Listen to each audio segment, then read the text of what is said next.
Hello viewers, எல்லாரும் நல்லா இருக்கீங்கன்னு நினைக்கிறேன். வெல்கம் டு ஸ்வீட்டி சமையல். நான் உங்கள் ஸ்வீட்டி. ரொம்ப சுலபமான முறையில் இந்த தீபாவளிக்கு நம்ம பிரெட் பர்ஃபி பண்ணலாம். இந்த பிரெட் பர்ஃபியை யாரும் பிரெட்ல செஞ்சாங்கன்னு கண்டுபிடிக்கவே முடியாது. ரொம்ப சாஃப்டாக பால்கோவா டேஸ்ட்ல இருக்கும். வாங்க வீடியோக்குள்ளே போகலாம். வீடியோக்குள்ளே போகிறதுக்கு முன்னாடி என்னோட சேனலை லைக் பண்ணுங்கள், ஷேர் பண்ணுங்கள், சப்ஸ்கிரைப் பண்ணுங்கள்.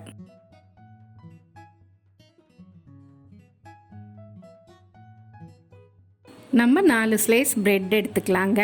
மில்க் பிரெட்டாக இருக்கட்டும். அந்த 4 ஸ்லைஸ் பிரெட்டையும் மிக்சியில் போட்டு நம்ம பிரெட் கிரம்ஸ் பண்ணிக்கலாம். அதை ஒரு பவுலில் ட்ரான்ஸ்ஃபர் பண்ணிக்கலாம். நம்ம இப்போ அதோட சூடான மில்க் கொஞ்சம் 1 கப் சேர்த்து கலந்து வச்சிடலாம்.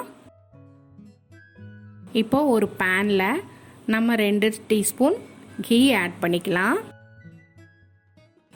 அதில் 1 கப் துருவின தேங்காய் சேர்த்துக்கலாம். நல்லா ரோஸ்ட் பண்ணிக்கலாங்க. இந்த கீலையே வாசம் வர வரையும் ரோஸ்ட் பண்ணிக்கோங்க.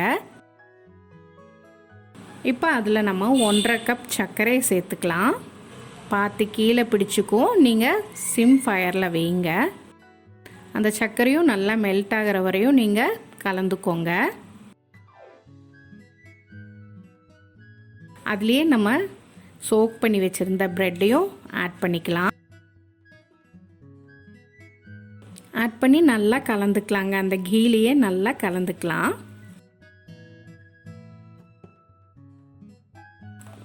பாருங்க, அதோட இன்னொரு டேபிள் ஸ்பூன் கீ சேர்த்துக்கலாம். அப்போ தான் நமக்கு இதெல்லாம் இந்த கலவையெல்லாம் நல்லா சுருண்டு வரும்.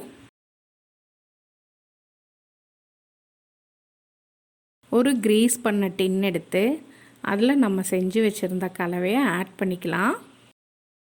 நல்லா எல்லா பக்கமும் கலந்து விட்டு நீங்கள் சூடோடவே கட் பண்ணிடுங்க. இல்லைன்னா உங்களுக்கு கட் பண்ணுறதுக்கு வராது.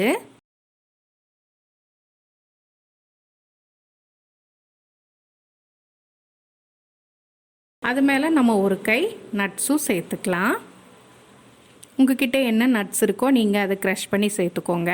நல்லா சூடாக இருந்ததுக்கப்புறம் நம்ம 4 ஹவர்ஸ் ரெஃப்ரிஜிரேட்டரில் வச்சு கூல் பண்ணி எடுத்துட்டு இந்த மாதிரி நம்ம பிளேட் பண்ணிக்கலாம்.